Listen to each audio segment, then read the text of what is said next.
Yeah. Yeah.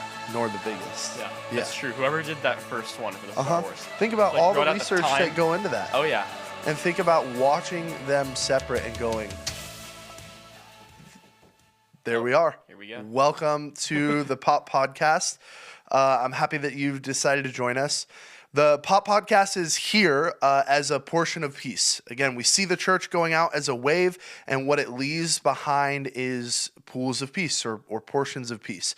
So that's what we seek to talk about. Our lives are chaotic. There's chaos within our hearts and within the world, and Jesus brings peace. So that's why we're here. Now, this gets out. Our prayer consistently is that this would get to the people that need to hear it, and that's going to happen through you. So as you like, as you subscribe, as you comment, as you share, that is how this conversation gets to the people that need to hear it. So thank you for partnering with us in that way. This week, I have Will Smith, and as you can see if you're watching, that this is not the Will Smith that slapped Chris Rock. This is the Will Smith from our church here in Northern California. So, Will, thank you for being here. Coming all the way from, how do you say it? San Luis Obispo? San Luis Obispo, slow, yeah, whatever. Okay, slow. Slow's like the... Slow's like, it's what everyone calls it down there just because San Luis Obispo is a mouthful. Yeah. And it is kind of hard to say, and it's really hard to say fast. And it's like a mix between Lois and Lewis. I think it's just San Luis Obispo. Is it Lewis? It's Lewis. San Luis. Yeah. San Luis Obispo. San Luis Obispo. Yeah. There's like a whole finger and a tone shift. Mm-hmm. Yeah. Yep. That makes sense. Slow's easier. Yeah. Yeah. It makes sense that there would be a nickname. Mm-hmm. So for every guest, we have a drink to try to rate at the end of the podcast. The scale is -10 to +10, 0 in the middle. Okay? We get real detailed in here. We want people to know about these drinks, all right? Okay. So what I have for you is it is a Popwell Blackberry Lime prebiotic flavored soda. Ugh. There's only 1 gram of sugar, Will. And it says here that it supports happy bellies.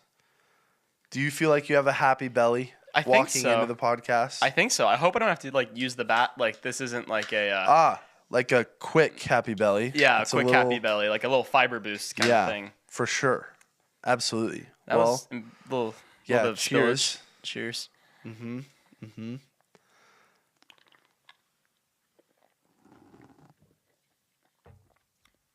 Yeah. That's there. It's happening. That's going to be a slow burn for sure. Mm-hmm. We've had a couple drinks that on the front end, I was like, that's not good. It's foaming in my mouth a tiny bit, actually. Yeah. Well, we'll save the comments for the end. So me and Will had breakfast this morning, and one of the topics that started to come up that I was like, oh, this is exactly what we're going to talk about, is I'd love for you to just paint a picture of this generation of Gen Z that has now entered in and gone out into adulthood, and what do you think young people today are searching for? And I'll give a little bit of background on Will as he's thinking of how to collect his thoughts on this. That's a big one. Is that like, okay, so Will's grown up here in Placerville and gone to church his whole life, and you've just recently gone off to college, finished your freshman year at Cal Poly, and seeking to be an engineer. Yep. And yeah, so you're out there starting to figure things out.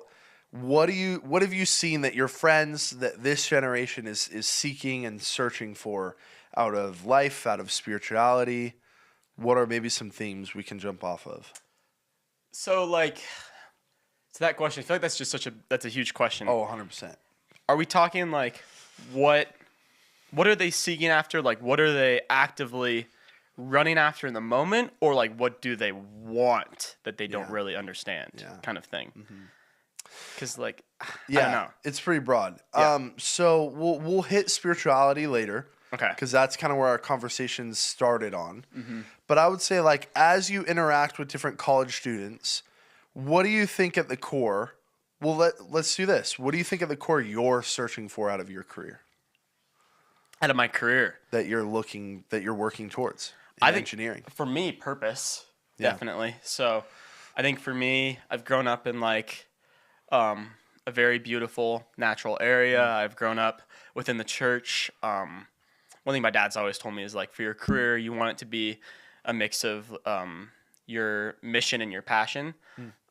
So for me, my like the passion aspect is like, okay, environmental engineering. I've always loved problem solving. I've always been a huge like the environment's very important to me and like that kind of stuff. And the outdoors and nature and God's creation, all that kind of stuff, taking care of it, making it better for the next generation, that kind of thing. So that's always been my passion. Yeah.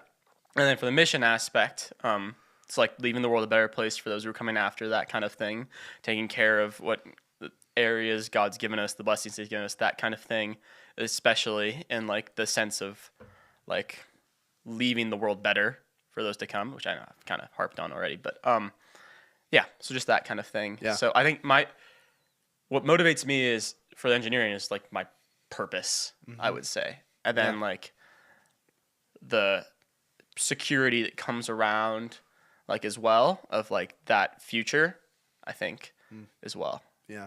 To some extent would be the motivation. Yeah, for sure. I think what trends have you seen amongst people at Cal Poly and just in the community of, do you think that that's pretty accurate for everyone, that they're seeking a purpose or they're seeking deeper fulfillment in their jobs or their careers more than just, hey, I'm going to go chug away at this steel mill, or I'm going to go chug away at this research job and it's going to make the money and then I'll find my hobbies and stuff at home? What do you think? Yeah. I don't think that purpose like that is a very common thing, I would say. I would say it's more like there's just so much information, so much opportunities, so much like distractions. There's just so much of everything available to you 24/7. You mean you have social media, you have the internet, you have all this stuff that we've grown up in. Yeah. And it's like all of it, while all of it has good things, it also can be very distracting. It can it can pull you in different directions easily. So I think a lot of the stuff like I'll see is like, yeah, kind of what you're saying is it's more like chug away kind of thing. So like a lot of the times, like when we're talking about careers, say like in a meet and greet kind of thing, or like, oh yeah, say your name, major, where you're from, why are you in that major, like that kind of thing. I more often hear like, I think this is interesting, or I know this is a good job, this is safe, this is secure, I'll make good money here, and then I can go do other things.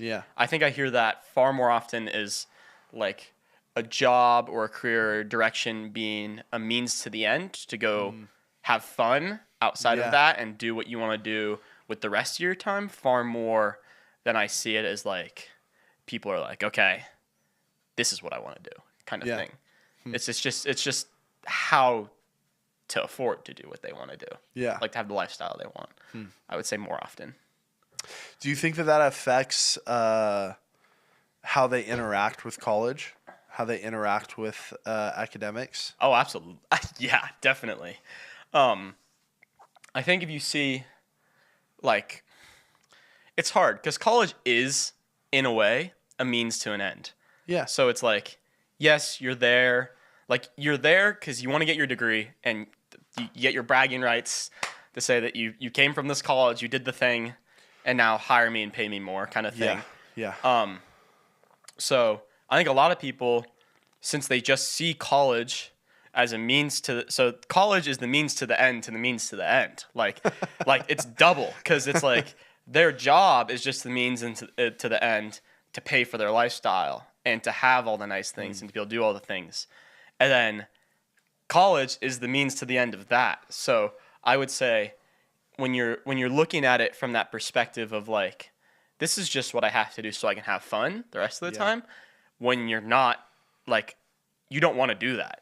Like, if you're thinking about it like, this is what I have to do to have fun, you're going to want to have fun more than you're going to want to go do the thing that you have to do to have fun. So I think, like, when you look at it like that, that motivation there is not lacking. Because, I mean, there's tons of people who are, like, still super motivated, even with that mindset. Like, this is definitely, like, this is more of a broad concept than it's like, there's definitely exceptions to this rule, 100%. But, like, I think people I think when you don't have like that direction, I think all of a sudden partying goes up. I think drinking goes up. I think all the other things that you could like get up to while you're in college, I think all of that becomes more appealing, or maybe not. I think it's always appealing.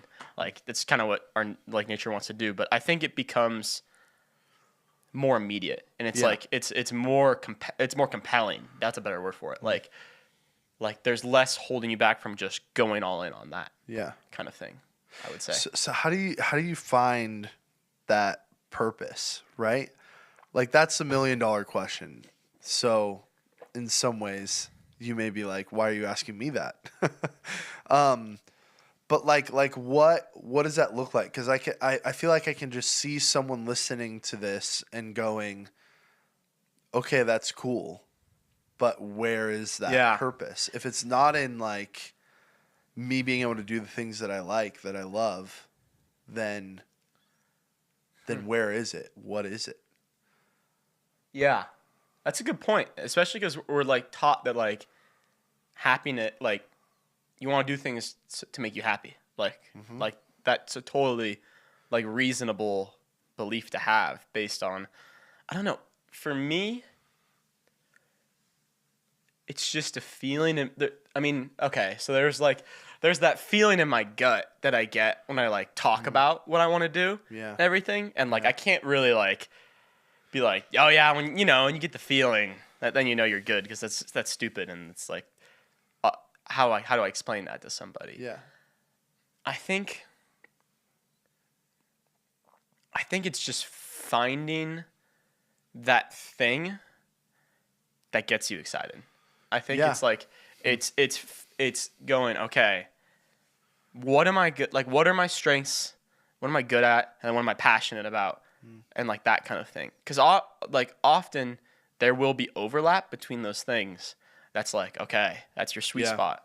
Go look there. Like go start there. Cuz like, I mean, if you want to look at it from a biblical perspective, like we talk about the spiritual gifts and all that kind of stuff. Like everyone has like their own preset, like obviously you can grow and you can expand, but everyone has like gifts that they start out with, like that they're better at than other people. So I would say start there. Like if you know you're good at something, like look there. And often you can find like that's where your purpose might lie. Like for me, like I think I've found my purpose in like a couple things. Like I said, I grew up in the outdoors. I grew up in all that kind of stuff. And I knew I was good at school. I was good at math. I was good at science, good at problem solving. And I was like, and then once I started getting older and started, I mean, obviously I'm still 19. So like, so I'm saying all this like as advice. It could literally change within like 6 months. I could have like 100%. A crazy internship opportunity come up and my life could go a completely different direction than I think. But like, just coming from me now, what I'm saying is like, for me, my purpose I've found in that overlap between my passion and my skill sets kind of thing. And then faith mixed in with all three, I would say. That's really good. So I would just say look for the overlaps. And really, I like what you said of like we're all given gifts, or we're all given skills or presets. So then really what I'm looking for is not like what is this magical, ethereal like purpose that I need to find, right? But it's I need to look at like to God to go, how have you made me? Yeah. Like what have you put into me? So how do you think you find that? Other than, I mean, of course you talk to God, but I don't know. Like what does it look like to begin to find those things? Is that just like luck? To find those to figure out the gifts, figure out what God has made you good at. Like what we're all unique. I mean, sure, there's definitely some luck to it. I also like how it's funny that you like often we'll think about spirituality as like the more far out version, but in this case it's the more practical thing. It's like you're not looking for the feeling, you're like, okay, what did God make me good at? And it's like what are these things in like the practical life that I've lived in that like I've noticed myself being good at. I would say for me it's been just like, I don't know, it's kind of just the situations I find myself in. You've tried lots of things. Yeah, I've tried. I mean, obviously, trying lots of things helps out a lot. So, like, gain involved. If you see something that you think interests you, go for it. Yeah. Like, and really branch out, that kind of thing. But I also think you will land just naturally in situations. Oh my goodness, that is carbonated.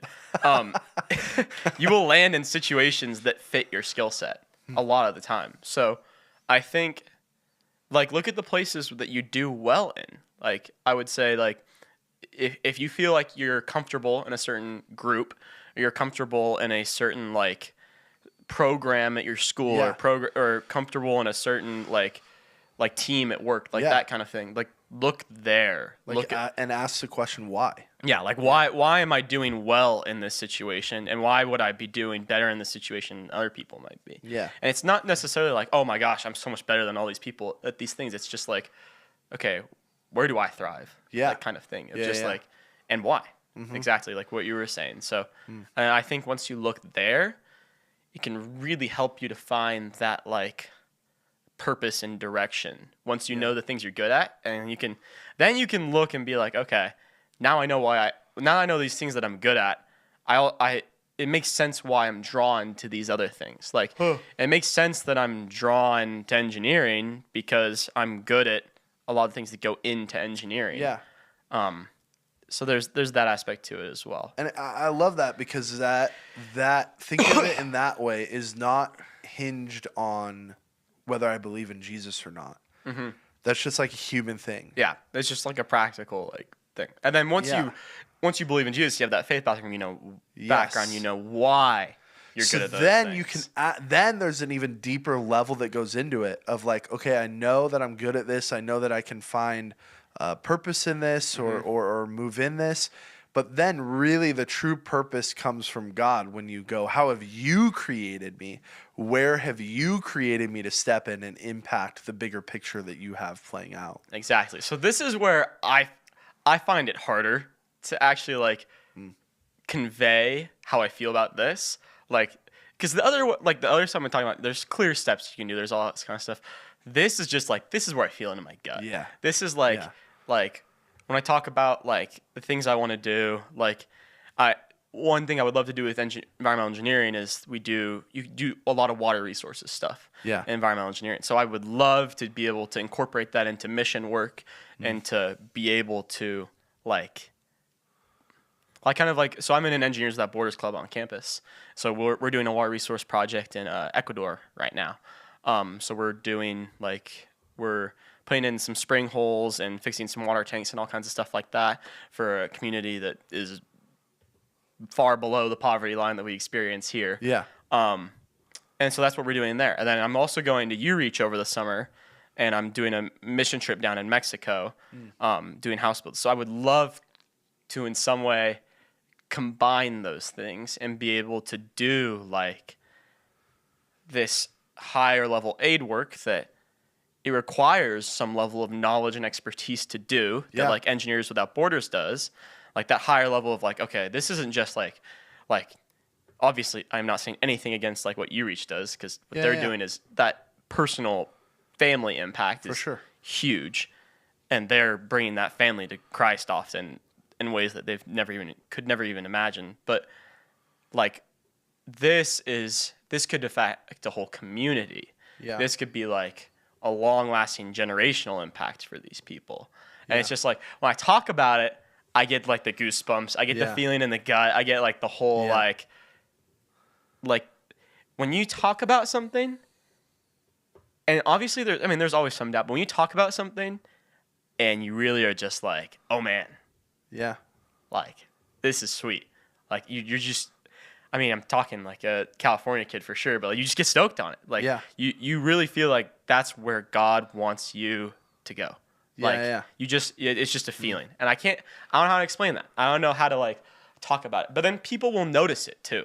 Like, you'll be talking to someone about their thing. You light up. Yeah. So you light up, but then they also, like, they'll often get, if you clearly have this passion, you'll see them get excited too. Yeah. And it's hard, not only is it hard to fake, like, you know when you're excited about something when you're not, but it's even harder to fake, like, for the people responding to you to fake that response, because you're getting excited and they're excited that you're excited. So how do you walk me through the differences between when you talk about this engineering work and this mission work and changing people's lives? And I know if I brought up Star Wars right now, or if I brought up the NFL and football, you and I could talk just as long about that as we could engineering. That's true. And you would still be very excited about people's lives. But I think I notice I feel a difference in you when we talk about engineering and changing people's lives rather than Star Wars and football. What is the difference in you, though? I think it's that passion versus purpose. Like, you can have passion about things and you can get excited about things. Yeah. But like the purpose aspect, it feels deeper. There's like some sense of like peace to it. Like there's some sense of like, okay, you're grounded in this thing. Yeah. And you're like, to the point where it's almost like there's some identity level to it as well. Like you're going to the point where you're like, this is important enough to me that I identify it like as part of who I am as a person. Yeah. Like I'm not like, I mean, I love football. I talk about football, but I'm not going to say that like being a Niners fan defines me as a person. Like, yeah, I like the Niners, but like, I'm not going to go and say that I'm not going to go get a 49ers tattoo on my back or something like that. Yeah. Especially because you usually would do that after a Super Bowl and they haven't won a Super Bowl in your lifetime. Yeah. They've just lost them. Yeah. We've lost so many of them. It's been it's so cool. Yeah. Yeah. I hate the Chiefs. So here's what's jumped out to me as you said that is not about the Niners, about the other stuff. Yeah. The thing that jumped out to me was purpose answers bigger questions than passion does. Mm-hmm. Yeah. Like those bigger questions are answered with purpose. Yeah, and that's where you get that feeling of groundedness from, I think. Yeah. Where it's like passion, like I think passion is fleeting as well. Like you can have different passions at different times. Like I would say right now, like I mean, I just got out of school for the summer. So like right now, my passion is probably to go backpacking and to go outside to be outdoors. Yeah, exactly. That's probably my passion at the moment. But like your purpose is something like your purpose, you can be unhappy but still be at peace. Yeah. Like with it. Like you can be doing something that you hate. Like you could be like calculus, for example, like that. Yeah. Oh my gosh, I hate calculus so much. I mean, if you've talked to me since I went to college, you've heard me probably complain about it. But like you can be doing something that you don't enjoy, but because you know you're doing it for this thing that has such a deeper impact, you can be like, no, it's cool. Yeah. Like you can sit with it a lot better than you can if you're just chasing the things that appeal to you in the moment kind of thing. Yeah. Which I think is something, especially our generation, like, I mean, we've been taught instant gratification from day one. Like, everything we've been told our whole lives is to chase, like, the things that, like, you or care about in that moment. They're going to give you that happiness, that are going to give you that short-term... dopamine hit. Yeah, exactly. Like, that is all we've ever been taught, like, by our society. I would say, like, our whole lives growing up. So... once you find that thing that has a deeper purpose and is like, and you know, like I talk a big talk, but like I'm still 19. So like, I believe that this is where God is calling me now. I believe this is the purpose he has for me, but you know, that could still change. Yeah, for sure. So what we've seen Gen Z, we've seen young people, way more willing to walk into a church building than the generation prior. Way more willing to explore spirituality. Have you seen that on campus? I mean, I would say, so yes, I've seen that on campus, but I've seen that more through friends than on campus. So like, I don't think you walk into a room and you like immediately notice a tangible difference. Yeah. I would say. But I think once you get to know people, like, I think part of our culture that we've grown up in is there's so much exploring, so much finding out about yourself. so much like trying new things, Yeah. finding what fits for you. Like it's all about like this like find your nook kind of thing. I think there's so much of that kind of gets pounded into us all the time that I think that does lead for a more accepting disposition towards like trying out going to church, trying out all these things. I think getting someone to stick to it, I think that's where our generation would have a harder time. Yeah. Like, because I think we're very willing. Obviously, these are all still broad stereotypes and broad 100%. ideas, that kind of thing. There's so many exceptions, all that kind of stuff. Yeah. But I think, as a rule, I would agree with that. I think people are actually fairly willing to give church a try and to give all these things a try. I mean, obviously, some people have different backgrounds with it and predispositions that would keep them from trying church out and all that kind of stuff. Yeah. But I think on a general rule, like I've noticed among my friends that like even those who are atheists come from atheist families, like they've had no experience with Christianity. There's still definitely curiosity and interest and willingness to at least participate in discussions. And what do you think? What do you think the young people are looking for in spirituality, in church? I mean, they're looking for the same thing. I feel like they're looking for everywhere. They're looking for that peace, that purpose of like they're trying to find somewhere where they feel secure and grounded, like in who they are. Because so much, like with so much available, we're always getting pulled in so many different directions that it's hard to feel secure in one space. Yeah. So you're always looking for that place of security, that place of peace, that place of like belonging. And that's appealing. That's appealing. Yeah. Like that's, I mean, totally. That is like, I think peace is one of the things I struggle with the most as like growing up. There's always so much stuff going on up here that it's like, it's hard to just sit down and feel peace. And I think that's broadly true. Like across people around my age, it's just like they want to find somewhere that they belong. And it just depends on what it, and then where they feel they belong will be where they end up. Like that place they feel secure. Yeah. Whatever situation that is going to be, that's where they're going to end up. So when you say like this generation has access to more information than ever, do you think that brings peace or chaos? I mean, I think it brings, I mean, just to answer that question just point blank, I would say chaos for sure. I would say more than peace. But I would also say it brings a level of like realism as well. Because since you're just getting, you can kind of see through the bullcrap a little better, honestly. Like to put it bluntly, like, because you have so much stuff spewed at you all the time. Stuff that's real, it stands out faster. It's like when you find something that's real, it really like it's much more drawing to you. It's like when you have like a real conversation with someone, a real relationship with someone, a real like experience. Those real things draw to you really hard. So it's like, yes, it definitely, like having so much information, having all social media, having all this stuff, it definitely creates more chaos. But like within that chaos, you see the things that are not chaotic. You see the things that are stable so much clearer. Yeah, I would say. There's more things to distract you, but like since everything is distraction, the stable things stand out. It's really interesting here. Like, that makes a lot of sense. I hadn't thought about it like that. That amongst the sea of information, and then AI is really threatening what is real. Yeah. That's like I think that's a conversation that we're entering into. Right now we can still tell, right? Like there's still videos that pop up with AI that I'm like, well, it kind of seems like AI.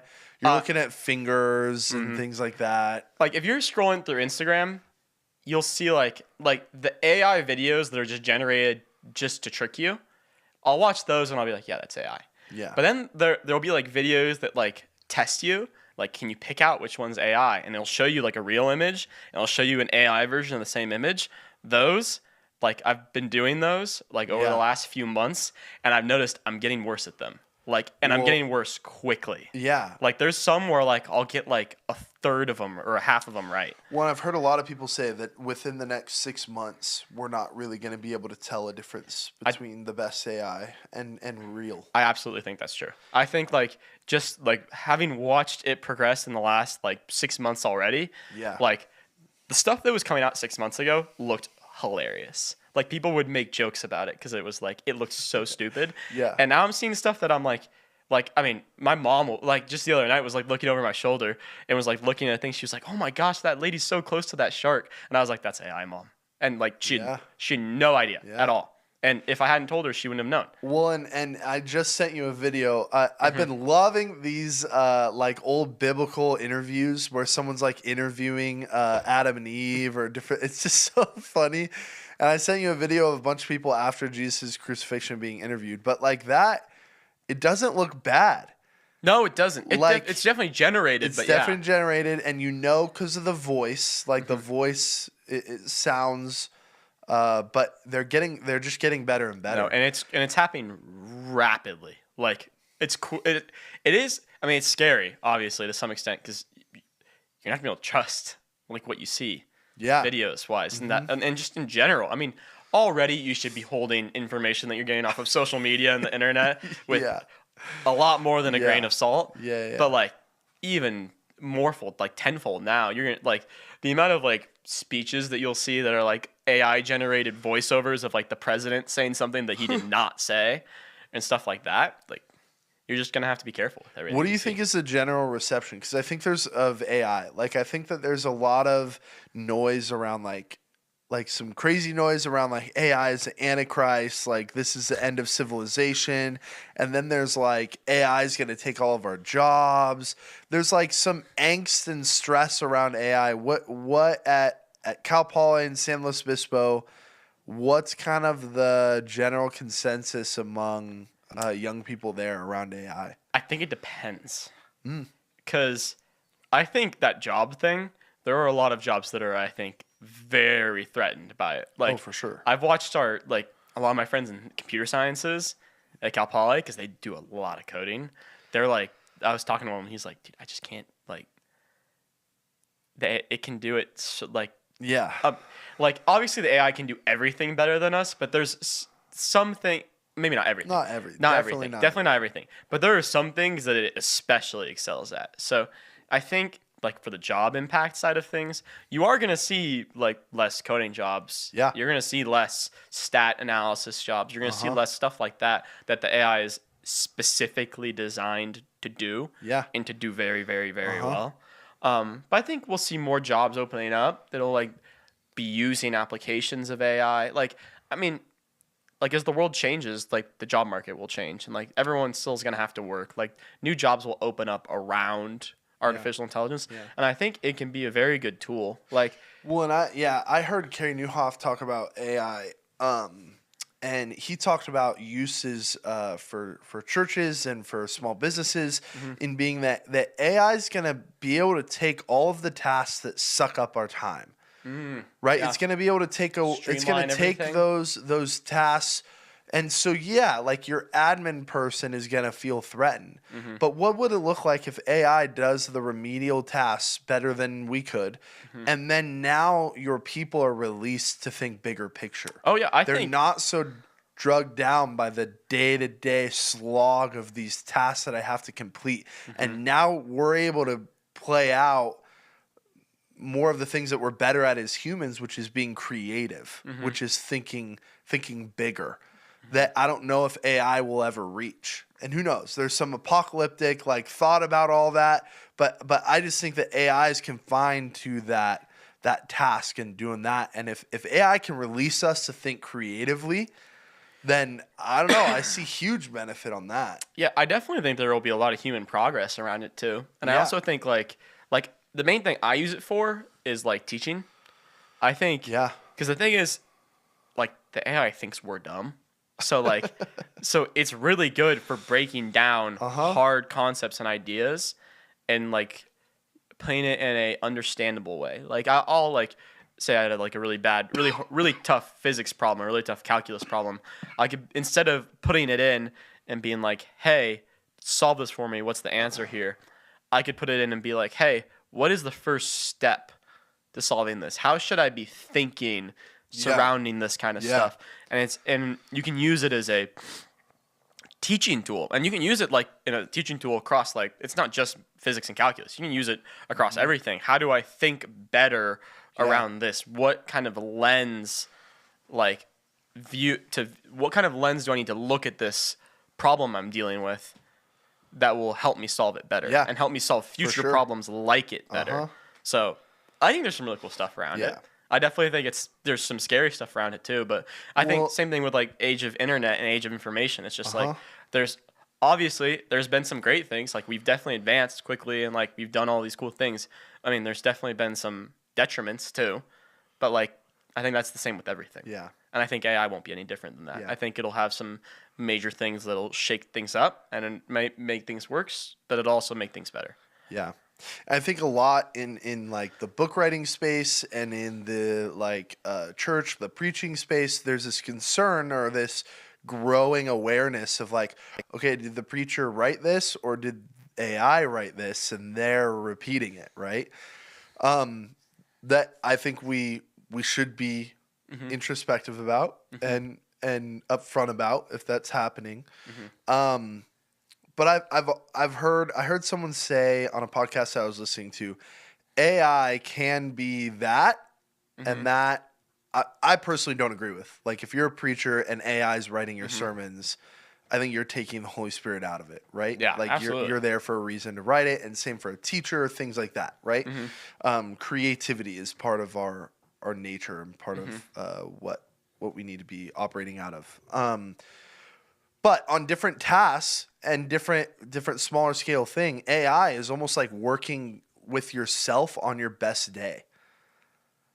I heard that in a podcast. And so here's how that plays out. I told you that? what I use this for is with like youth group games. I'll be like, hey, here's the game we're playing, capture the flag. Here's what we want. Here's what we're doing. Would you make a list of supplies that I need? Listen, on my best day, I'm going to make a list of supplies. I'm good. But on my not best day, I'm going to miss a couple supplies. We're going to get to game day, and I'm going to be like, crap, we don't have flags. Must have been a bad day. And so AI can be like working with yourself on your best day. Yeah. Or you can type out a message and put it into AI and go, hey, develop an outline or highlight certain things that stand out on this. And it's almost like working with or bouncing ideas off of and utilizing it as working with yourself on your best day. Yeah.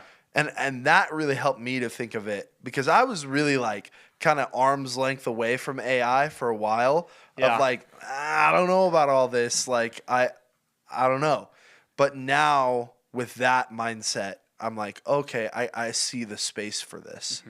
And I think for like small businesses, there is so much that AI can do right now. Not even saying like, hey, in the future. Right now, AI can do so much for a small business that you would usually hire some teenager to do. That's true. That's true. I definitely think, like what you've been saying, there's a difference between using it as a tool and a crutch. Yeah. And I think that is where like the benefits versus the detriments would lie. Yep. Are you using it to prop yourself up and to make up for your own failures, or are you using it to advance, to make yourself better?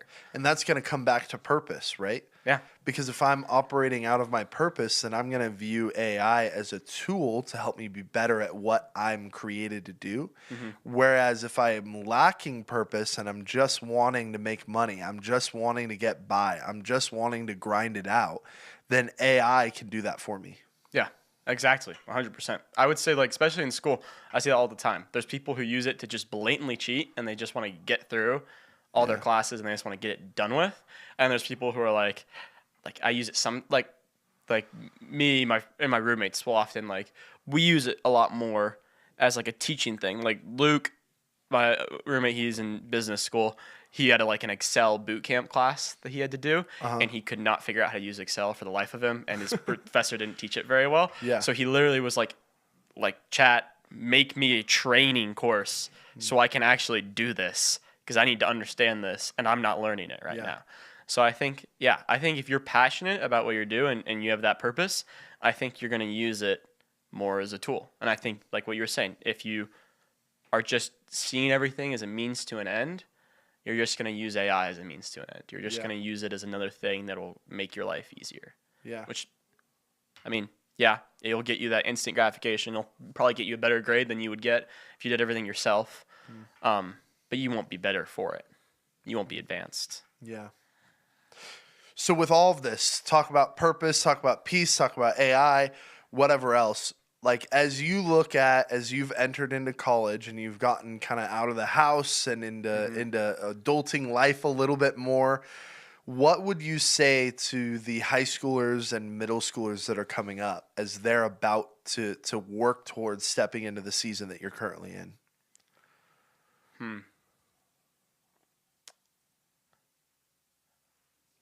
I think that's a hard one. I think you gotta be prepared. I think especially the more different of an environment you're going into, the more prepared you need to be. Like, Yeah. if you're doing like FLC and you're staying at home, and like there's still gonna be Just all kinds of community college challenges in here. there, Yeah, there's still gonna be all kinds of thank you. There's still gonna be all kinds of challenges there. There's still gonna be huge changes there. Yeah. But then if you're going away, if you're going to a new environment, like the more different it's going to be from what you've been used to, the more you have to be stable in your foundation. Yeah. The more you have to like. So for me, my big struggle fall quarter was I felt like I was back to freshman year of high school. Yeah. I was back to like just putting on a show, trying to Yeah. find where I fit in, that kind of thing. And I think I went to a retreat with a church group like 4 weeks in or something like Yeah. that. And I remember coming back from that and being like, shoot, I wasn't being who I actually am. Like I felt like I had a very strong identity, very strong direction, very strong relationship with God, very strong relationship with my friends, family, yada, yada, yada, when I left here. And I think going into that new space, you're so worried about finding people. You're so worried about finding a space where you fit in, finding a space where you work, that you change who you are to fit these new spaces that you're coming into. And I think that is literally only a detriment, which I mean, like, obviously there is some, like, loneliness sucks. Like, you don't want to be alone when you go down there. But being not who you are is, like, worse. And I think that's something that, I mean, obviously everyone struggles with. Like, but I think going into college and that big life transition is especially a key thing. Because when you're making that transition, like, obviously you're still 18. You're still 17. You're still 19. Whatever, however old you are. You're still figuring out who you are. But you've also done a decent amount of figuring out by that point, too. Yeah. Like, you've had a lot of life experience, even by that age, to still be able to say, like, you have a decent idea of, like, who you are, what you want to be, that kind of thing. And you know what works for you, to some extent, at least by that point. So, I think... Or you can. Yes. If you've tried lots of things. Yes, exactly. Yeah. So, I think, like, so you want to branch out. You want to branch out. You want to find these new spaces that are good for you. But also, like, be true to your roots. You know, like, what you like. You know who you want to be. You know who you are. Like, don't put on a show. Yeah. Don't change those parts about yourself that are important to fit into these new situations. Because it's not going to feel right in the long run anyways. You're probably going to leave those groups anyways. Like, especially with college. Like, if you're going down to a new college, you're probably not going to be friends or even talk to like those 10 people that you meet in the first week that you're like, oh my gosh, I'm so tight with these guys. Like, but like I could be wrong. You could meet someone and they're like totally match your vibe, that kind of thing. But you're only gonna know that if you're being yourself. Yeah. So even if you do happen to run into someone who is like good and is like maybe not a single person, but maybe like a group or a program or something, you're not going to know if that's good for you unless you are really have a firm grasp on who you are. Yeah. So if you're not ready for that and you're not stable, you're not going to be able to even you're going to actually be a detriment to yourself, and you're not going to be able to find the spaces that are right for you. Yeah. Which is super counterintuitive, because it's like what I'm saying is like, don't try so hard to find the places for you so that you can find the places for you. But that's like totally it. Like if you're so worried about finding the spots where you fit, you're never going to find the spots that you fit. Yeah. Because you're going to change yourself to fit those spots instead of the other way around. Man. Okay, so inverse. What does Gen Z, or what have you needed from the generations above? The generations above.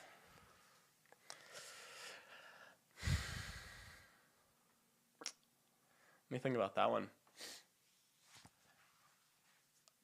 I think often, so we know a lot more than you think as well, because we've been exposed to so much information, so much stuff at such a young age that we actually have a lot of life experience and a lot of knowledge around a lot of things that you wouldn't expect someone our age to.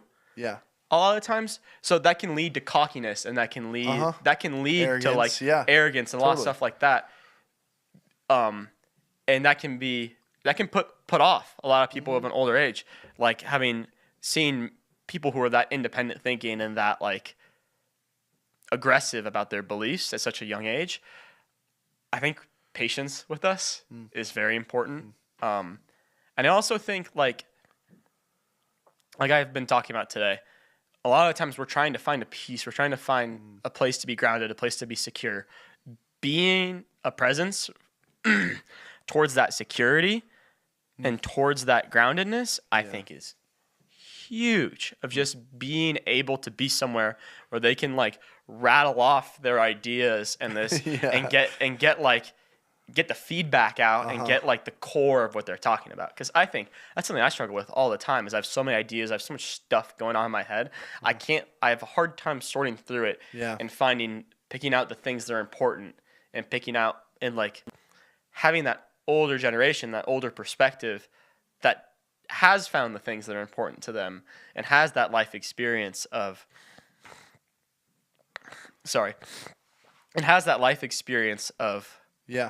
going through all that and sorting through that themselves. I think that's like needed. Yeah, absolutely priceless for our generation, because we just haven't. We've not only do we not have that life experience, but we have so much to sort through. Like, we have so much knowledge. Exactly, that's right at your fingertips. Yeah, we have so much. Like, we've had computers in our pockets since we were 12. Yeah. How has God been pushing on you lately? What has he been tweaking in you in this season? Yeah, that's a great question. For me, it's really been to trust in him and to rely on him, and I would say to let things go a little bit. I think, especially because I've been in college, I've been going through classes, I very much struggled fall quarter. I was academically, like throughout all of high school, middle school, elementary school, straight A's. I worked hard in high school. I did a ton of stuff. But I still got through easier than I would say a lot of people do. Yeah, college was a slap in the face. I had 2 D's, a C. You'd never seen that I'd never in your life. I'd gotten like nothing below like a B in my entire life, and I just skipped C as a whole and went straight to 2 D's, like right out the gate. And I was like, okay, here we go. So I think God's definitely been, so in that space, the instinct is to buckle down and to shove everything else out of the way and be like, okay, I gotta lock in on school. I gotta lock in on this. I gotta really work and really be better. I have to be better. I have to do all of these things better. Yeah. I have to. But what God's really been, which I've been struggling with, really been pushing me towards lately, is to let go a little and to not be like, I have to do these things, and to be like trusting him that things they're going to work out his way, either way. So I need to let go a little for one, but also to like accept that I can't do everything, and that like also even my relationship with him, I'm not doing everything. Yeah. I need to let him do these things. I need to let him come to me. I need to have my hands open to him Yeah. and up Yeah. instead of clenched and like curled into a ball and Yeah. trying so hard to do all these things right. Instead, when I'm not going to be able to do these things right, I'm not going to be able to reach that standard that I need to. And that's where you can find some peace. Exactly. Because if I'm clenched, I'm alone, and I'm trying to do it all. Yeah, you're isolated. And if I'm open, my shoulders change even. Yeah. It's not just my fist, but it's my posture, it's my shoulders. It's everything. It's how I move. That then there's a portion of peace that is given. Yeah, absolutely. Or a pool of peace that I can chill in. Yeah. So to speak. It's funny because that's like what I need so much, but it's also like I have to force myself. Yeah. Like I naturally, even though peace is like the thing I probably desire for most, it's also the thing that I like by my day-to-day life. It's also the thing I run from the most. Yeah. It's also the thing you sacrifice. Yeah, it's the thing that you sacrifice the most because it's so goal oriented, so driven that kind of way that even in my relationship with God, I sacrifice that peace unknowingly because I'm trying so hard to do all these things the way I'm supposed to. Yeah. And so it's just to like just breathe and like to let that go to him. Oh my gosh, it's so hard. It's so hard. Yeah. I'm so bad at it. I'm working on it. I'm trying to be better at it, but it's tough. It's really tough. Yeah. Well, and all this, I mean, you guys are tuning into this, but these are conversations we have and that we had at breakfast and things like that. And I think that's part of what this podcast is to have conversations that can happen just to kind of reveal that or give a peek behind the curtain, so to speak. Yeah. So I appreciate you talking about that. Yeah, like that. I'm glad to. I mean, we literally just continued the conversation earlier, so it wasn't like I was really like going out of my way to do this. We're just doing the exact same thing we were doing like 45 minutes ago. Yeah, 100%. Man. Well, thank you for being here. Yeah. Okay, this drink, the Popwell Blackberry Lime, you've got to rate it.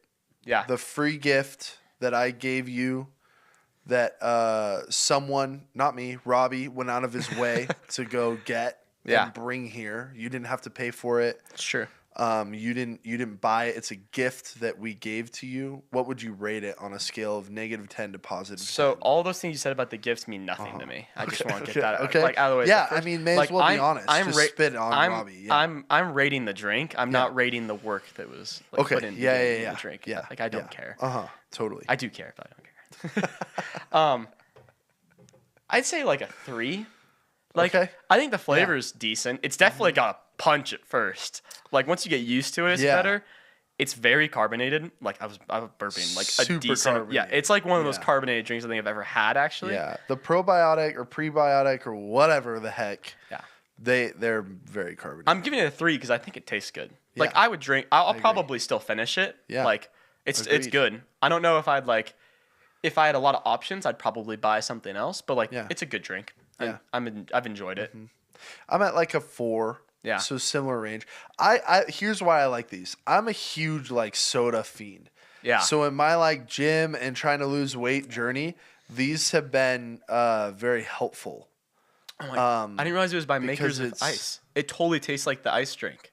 Like those tall ones. Yeah, it does. Yeah, I didn't realize that. Okay, sorry to interrupt you. So I like them, but I agree. Yeah, 3, 4. Like we actively like it. It's just not, Yeah, it's good, but like tier. If there's a Red Bull next to it, I'm taking the Red Bull. Yeah. 30 times out of 30. And the reality is, listen, you need a little bit of like death for it to be good. Like you need a little bit of sugar, a little bit of like those things that are like just not good for you. Yeah. For your taste buds to go, that's a 10. Yeah.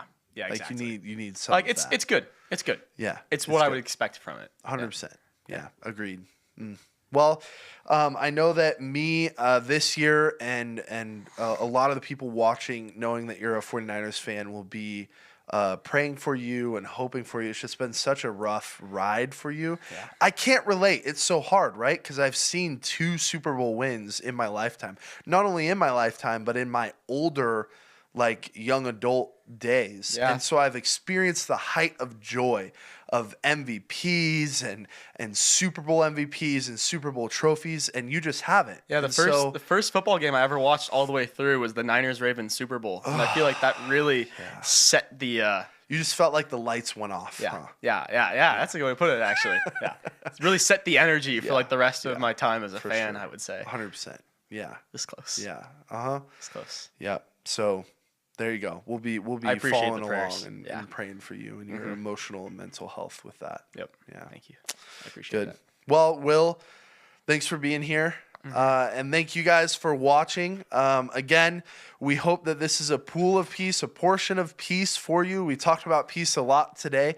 I hope that God tweaks something or adjusts something, or that this was a peaceful moment that as you're doing stuff around your house, as you're driving, as you're working, that God tweaks something or says something to you. That's what we hope that this becomes. That's what we hope that this is. And I just know that there are people out there that haven't seen this podcast yet, that haven't heard this conversation, that need to hear something in here. So would you partner with us and send this to someone? If someone pops in your head of like, oh, they need to hear this. Would you send that to them? I think that you can partner with us in that, because our prayer is that this would go out. God would send this to the people that need to hear it. So thanks for listening to the Pop Podcast. We post every Wednesday, so I will catch you guys next Wednesday for the Pop Podcast. Thanks for watching. Sweet. Dope. Done. Easy. Nice. That's it. That was easy. Super chill. Yeah. Right? Come on. Everyone's always like stressed